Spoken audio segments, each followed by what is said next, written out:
राजधानी भोपाल से एक और बड़ी खबर सामने आ रही है, जहां पर केंद्रीय मंत्री ज्योतिरादित्य सिंधिया का मैराथन दौरा रहेगा।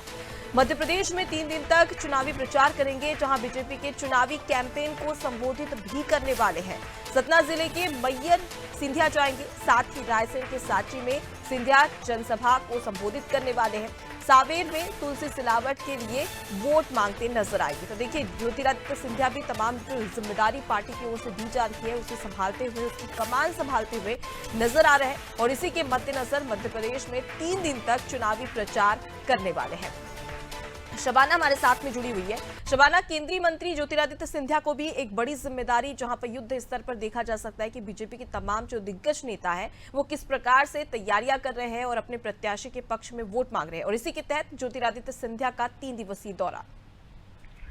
जी देखिए, ज्योतिरादित्य सिंधिया अब बड़े मंत्री है सरकार केंद्र में, और ऐसे में उनको लगातार, क्योंकि जब वो पार्टी में नहीं थे तब देखा गया था कि इस तरीके से जो जनता है 2018 में विधानसभा चुनाव में किस तरीके से, मतलब युवा होने के नाते उनके पक्ष में वोट की थी। तो कहीं ना कहीं इस बार बीजेपी उनका अच्छे से इस्तेमाल कर रही है, और जाहिर सी बात है अब वो पार्टी में आ गए हैं तो कहीं बड़े नेता मध्य प्रदेश के ग्वालियर क्षेत्र में उनकी काफी पकड़ है। ऐसे में उनको 3 दिवसीय दौरे पे मध्य प्रदेश में रखा गया। सबसे पहले तो वो अभी सुबह की बात करूं तो वो 10:20 पर सतना के मैहर पहुंचेंगे। यहाँ पर वो माता शारदा के दर्शन कर प्रदेश की सुख समृद्धि के लिए कामना करेंगे। इसके बाद वो सतना में ही रोड सभा करेंगे, स्थानीय कार्यक्रम में शामिल भी होंगे। बताया जा रहा उनका निजी भी कोई कार्यक्रम है जिसमें वो शामिल होंगे। दोपहर 12 बजे वो सागर जिले में पहुंचेंगे और वो यहाँ पे जनसभा करेंगे, पार्टी के पक्ष में समर्थन मांगेंगे। साथ ही जो प्रत्याशी है उनके लिए माहौल बनाने की कोशिश करेंगे। वहीं शाम 5:30 बजे की बात करूँ, वो धार के बदनावर में आयोजित कार्यक्रम में शामिल होंगे। यहाँ पर वो प्रत्याशी के पक्ष में वोट मांगेंगे। इसके अलावा पार्टी का जो एक पकड़ है वो मजबूत बनाने की कोशिश करेंगे।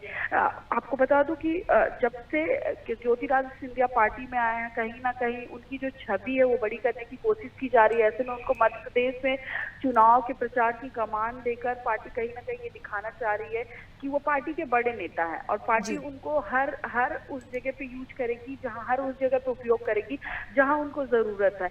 और मध्य प्रदेश के जो युवा है, मध्य प्रदेश का जो युवा वर्ग है वो कहीं ना कहीं इससे प्रभावित होगा और शायद पार्टी के पक्ष में वोट कर दे। इसलिए केंद्रीय मंत्री ज्योतिरादित्य सिंधिया जो है उनको लगातार मध्य प्रदेश का दौरा कर रहे हैं, अपने क्षेत्र का दौरा कर रहे हैं, और कहीं ना कहीं वोटरों को लुभाने की तमाम कोशिशें की जा रही है बीजेपी की तरफ से।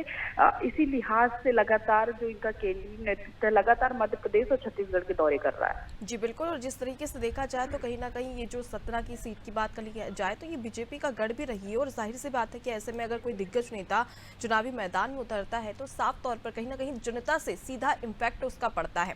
मैं लौटूंगी आपके पास में। तो देखिए, केंद्रीय मंत्री ज्योतिरादित्य सिंधिया भी लगातार दौरे करते नजर आएंगे, एक के बाद एक। सीएम शिवराज सिंह चौहान और उसके साथ ही केंद्रीय मंत्री नरेंद्र सिंह तोमर और उसके बाद वी डी शर्मा, और अब ज्योतिरादित्य सिंधिया का मध्य प्रदेश दौरा, जहां तमाम जो विधानसभा सीटें हैं उसका दौरा करते नजर आएंगे, और साथ ही जो बीजेपी प्रत्याशी है उनके समर्थन में वोट की अपील भी करने वाले।